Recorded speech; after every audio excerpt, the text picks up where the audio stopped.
something. I got range. I got range like no motherfucker knows. Come to think of it, I'm gonna make him bald and make him sweat acid. I'm gonna give him all these weird bladder problems, romantic problems. You know what? The whole thing. You know what? I might just film the entire video with this painting in front of my face because Patrick Stump's face is way nicer than mine.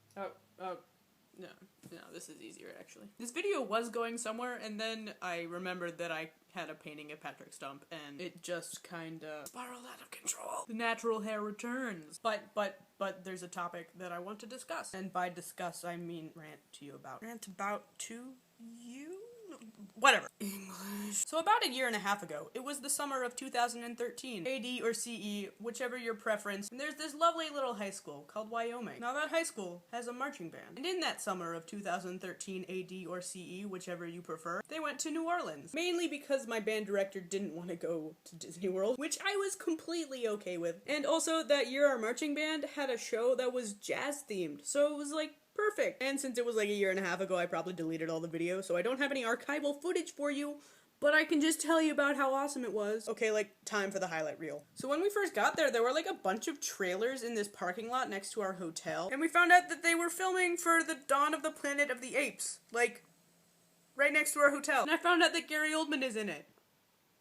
Gary Oldman! So there was a lot of spying from the pool balcony, and we also walked by a bunch of extras who were dressed as like stereotypical homeless people. Funny thing about New Orleans, there are literally Mardi Gras beads hanging everywhere. Bear in mind, New Orleans celebrates Mardi Gras over like a 2-week period, probably a bit more, just parades.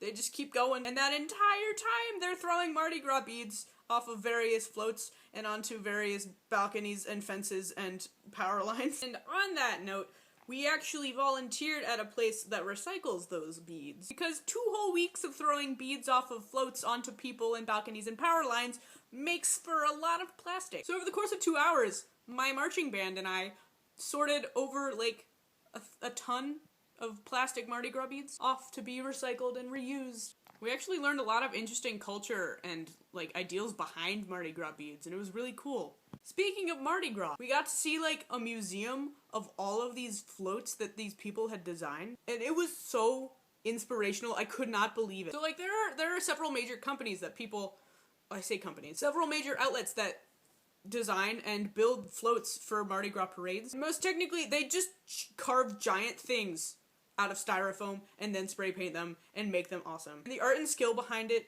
is so amazing. Mardi Gras is a big deal. Okay, other things. We visited the French market, which was extraordinary. There were a lot of amazing vendors, especially a lot of good handmade crafts. Like these marvelous key earrings that I got from this beautiful steampunk booth called Airship Isabella. I also got little voodoo dolls and a bar of soap, if you remember my intense love of soaps.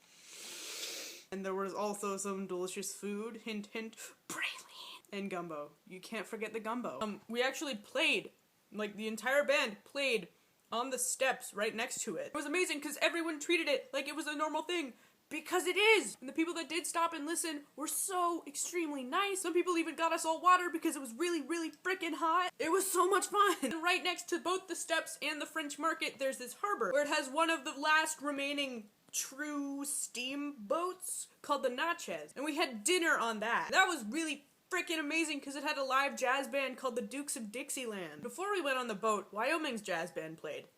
I'm in that. Then one of the other days, we got to do this like music clinic with this professor at Loyola, which was super cool. But seriously though, the best part was the food. One of the nights we ate at this jazz cafe where there was live jazz going, obviously, and they were taking requests, and we got them to request one of our show tunes. But the gumbo and the entrees were absolutely amazing, and my friend Kafra danced with this really old woman, and it was so adorable. And I love New Orleans so much, and I can't wait to go back. So this should inspire you to travel to other places, because New Orleans is probably in my top 3 cities right now, next to Edinburgh and Chicago. There are like 5 other ones in there, because they're all tied for like first, second, and third. But that has been my story, and I hope you enjoyed listening to it, and thank you for putting up with my antics. That brown bag that I was sniffing earlier in the video, it was full of soaps, don't worry. But, farewell!